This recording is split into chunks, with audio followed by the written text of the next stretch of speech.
Putin did not lose 500,000 men in one dramatic encirclement. That would almost be easier to understand. And the thing that did it wasn't a masterstroke of battlefield genius. It wasn't a NATO superweapon. It was something almost embarrassingly simple. Ukraine figured out how to make the road behind Russia's army more dangerous than the road in front of it. What is happening is quieter. A fuel truck takes a different road. A depot burns 3 provinces back. Nobody films that depot. It doesn't trend, but the battalion that was supposed to receive its contents will notice. A replacement column arrives late or doesn't arrive at all. And somewhere at the front, 500,000 men are still fighting, just not as well as they were last month. A huge force can still exist on paper, still occupy trenches, still fire artillery, still shove more men toward Donetsk and Zaporizhia. But once the roads behind that force start turning into a hunting ground, the number stops looking like strength and starts looking like a feeding problem.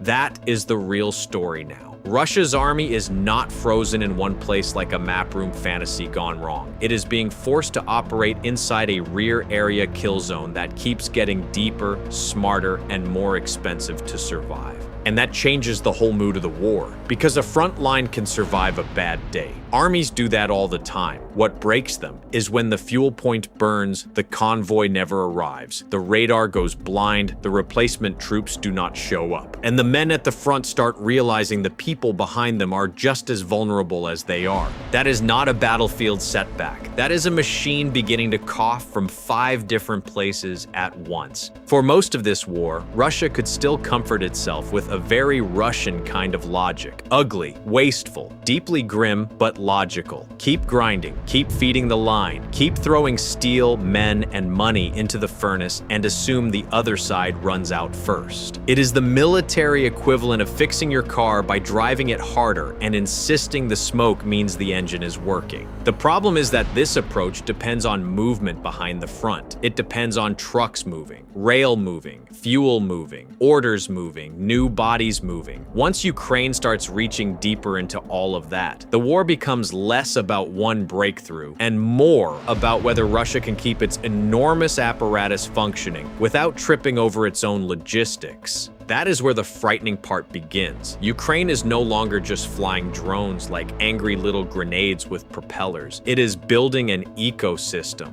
Recent reporting says Ukrainian strike depth behind the front has expanded from roughly 31 miles to 93 miles. And that shift is tied to a deep strike command center, pushing those attacks from isolated harassment into something more coordinated. That matters because a drone war is one thing, a drone system is another. One annoys you, the other starts deciding whether your battalion eats. And at the center of that system sits Delta. Delta is not flashy in the cinematic sense. It doesn't roar. It doesn't leave patriotic music editors anything to work with. What it does is make Russia's rear area feel like a logistics officer's recurring nightmare. Ukraine's defense ministry says the system supports targeting more than 2,000 enemy assets every day, and now includes AI-enabled real-time detection. Other reporting says Ukraine has also begun processing intercepted Russian drone video feeds through that broader digital fusion architecture. So, this is not simply Ukraine has more drones now. It is closer to a sensor and strike web where reconnaissance, mapping, target handoff, and attack happen faster than the old Soviet-style chain of command was designed to handle. That gap in speed is becoming one of the central facts of the war. Russia still has the ability to wreck cities and absorb horrifying losses. Nobody serious should pretend otherwise. But if one side is getting better at seeing, sorting, and striking while the other side has to keep spreading air defenses across depots, roads, ports, bridges, refineries, and command points, then the burden starts multiplying. A rear area that used to feel survivable becomes a place where every parked fuel truck starts looking like a future fireball. Even moving at night does not solve the whole problem once the kill zone is pushed that far back. This is why the oil strikes matter so much. In this war, oil infrastructure is not homework. It is blood pressure. Reuters reported on April 8th that Ukraine had stepped up attacks on Russian energy facilities again, including the North Sea refinery. A few days later, Reuters reported that the Shashkary's oil terminal at Novorossiysk, a port handling roughly 14% of Russia's crude exports, was heavily damaged in a drone attack, forcing major disruption and rerouting. That is not symbolic. That is Ukraine reaching into the bloodstream and giving it a reason to panic.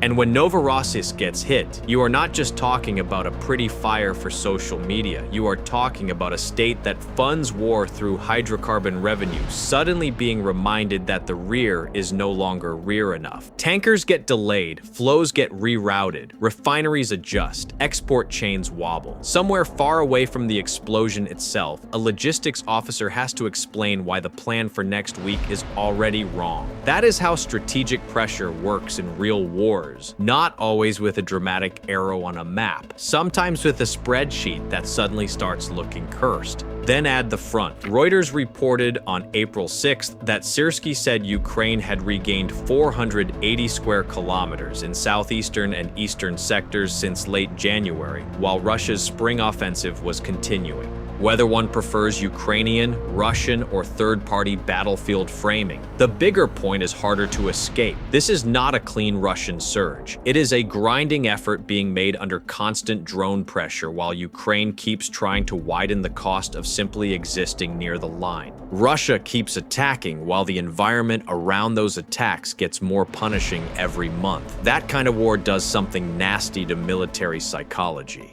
A soldier can accept danger at the trench. He signed up for danger at the trench, whether willingly, drunkenly, financially, or because some local official made life very unpleasant until the contract looked like the least bad option. What he is not supposed to feel is danger everywhere else too.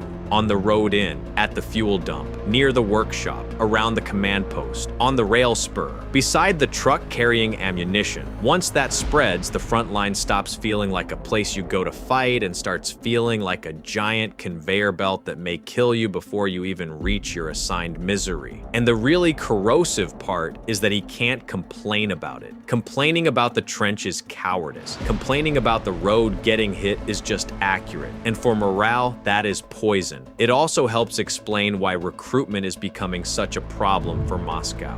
According to calculations cited in recent reporting, Russia brought in about 70,500 new contract soldiers in the first quarter of 2026, roughly 800 per day, which is down sharply and below what many analysts think is necessary to comfortably replace ongoing losses. Janice Klug's recent assessment points to a recruitment drop of about 20% despite higher sign-on bonuses, while EU Observer reported that current trends could leave Russia facing a shortfall of more than 65,000 soldiers by year's end. That does not mean the Russian army vanishes. It means replacement gets uglier, poorer, more coercive, and more uneven. And that unevenness matters. The war is sold as a civilizational struggle, the usual chest-thumping opera, but the burden keeps landing hardest far from the political core. Poorer regions supplying a disproportionate share of the bodies, while Moscow stays relatively insulated. The center keeps asking the periphery to die for slogans written by men who are not in danger. And when that transaction becomes obvious, the bonuses have to go up and the lying has to get louder.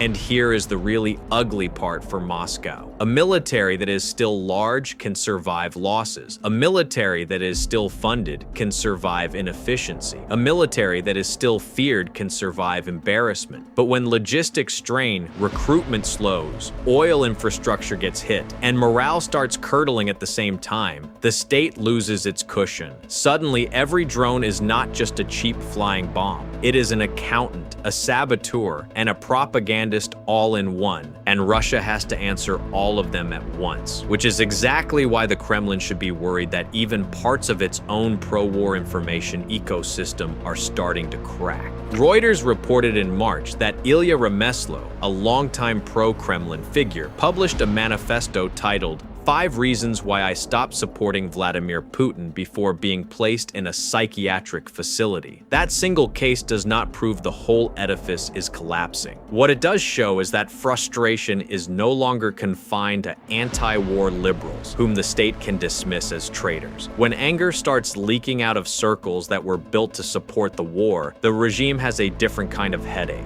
When a regime starts sending its own cheerleaders to psychiatric wards, the war for public opinion has entered a different phase entirely. So, the army is still there, still fighting, still shelling, and that's almost the worst part, because the machine keeping it alive is starting to shake in places the frontline footage never shows you. Here is the trap Ukraine has set, and it is almost insultingly simple. Russia now has to defend everything at once. A normal rear area is supposed to absorb pressure. It is where the machinery of war gets to breathe. Repair yards sit there. Fuel depots sit there. Air defense batteries can be layered in ways that make sense. Logistics officers can make boring but necessary decisions without also having to wonder whether a cheap drone is about to turn their spreadsheet into a crater. Ukraine is attacking that assumption itself. Once drones can reach farther, once the command network feeding those drones gets faster, Russia has to spread protection across more nodes, over more territory, against more types of attack. Every node on Russia's map wants air defense. The front line, the ports, the refineries, the rail junctions, the command posts, the Black Sea coast. Crimea has been asking loudly for years. At some point, you run out of batteries before you run out of things that need protecting. That is not a metaphor. That is just arithmetic. Moscow's problem is simple, and the answer is ugly. There are not enough good systems to cover everything at once. That is how rear area pressure becomes operational pressure. You do not always destroy the enemy's main force directly. Sometimes you make him keep moving shields around his house until the doors are left open by exhaustion. You can see it in the fuel story. Fuel is not just money and not just exports. Fuel is mobility.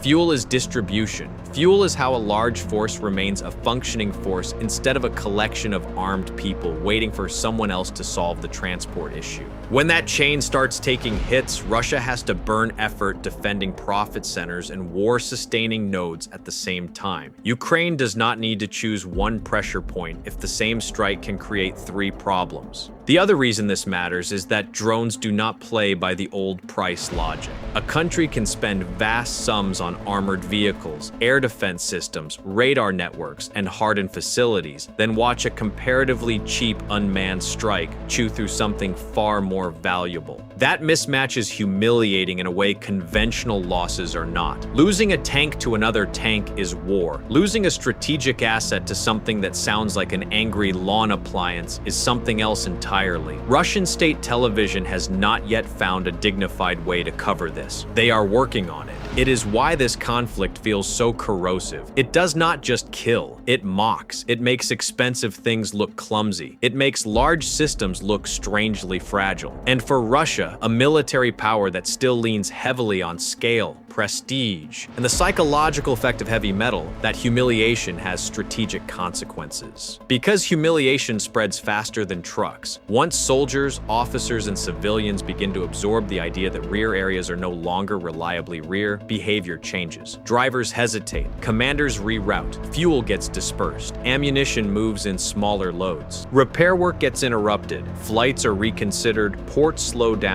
Nothing in that list sounds cinematic on its own. Put together, it becomes the kind of friction that makes a big army feel older than it is. An advance does not need to be impossible to become miserable. It only needs to become less efficient every week. That is what Ukraine appears to be aiming for. Not some magic morning where the Russian army wakes up and evaporates. Not a Hollywood collapse where everyone surrenders by lunch. Ukraine is building a war environment in which Russia can still attack, but pays more to do it, takes longer to do it, risks more while doing it, and comes out of each cycle with less margin than before. That is a smarter and more believable form of pressure. It also has one major advantage over fantasy narratives. It is already visible. Nowhere is that more visible than in what happened to Russia's electronic warfare. And this creates a problem Russia didn't fully anticipate. For a while, jamming worked. Quadcopters near the line got confused, lost signal, crashed into fields, manageable. But Delta doesn't just fly drones. It fuses the entire picture. Radar intercepts, drone feeds, satellite data, human reports, and hands it to a strike system faster than a Soviet-era command chain can process a cup of tea. You can't jam a decision that's already been made. Somewhere in a Russian EW unit right now, someone is writing a report explaining why the jamming worked fine and the outcome was still bad. That report will not fix anything. And this is where the Manpower story becomes much more sinister. The pipeline isn't just slowing. The people coming through it increasingly know what's waiting for them. That changes the character of the army. An army that can't replace what it loses fast enough doesn't announce its decline. It just starts asking tired formations to stay longer. The army grows more dependent on financially desperate recruits, more reliant on regional extraction, more vulnerable to morale fracture, and more likely to push tired formations harder because there is no clean way to rotate them. That is how a manpower issue becomes a tactical issue without a single decree announcing disaster.